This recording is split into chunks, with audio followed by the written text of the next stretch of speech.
வணக்கம் பானு.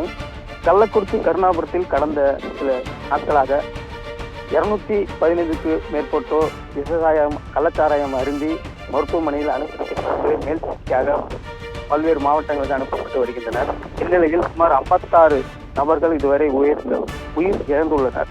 இந்நிலையில் மாதவச்சேரியில் கடந்த 4 நாட்களுக்கு முன்பு விஜயலட்சுமி அவருடைய கணவர் ஜெயமுருகன் அவர்கள் கள்ளச்சாராயம் குடித்து இறந்ததாக தனியார் மருத்துவமனையில் கள்ளச்சாராயம் குடித்து தனியார் மருத்துவமனையில் அனுமதிக்கப்பட்டு உயிரிழந்துள்ளார். அது உடல் அடக்கம் செய்யப்பட்டது. அதனைத் தொடர்ந்து மனைவி விஜயலட்சுமி இந்த தொடர்ந்து மாவட்ட ஆட்சியரிடம் என்னுடைய கணவர் கள்ளச்சாராயம் குடித்து தான் இறந்தார் என்று மனு கொடுத்துள்ளார்.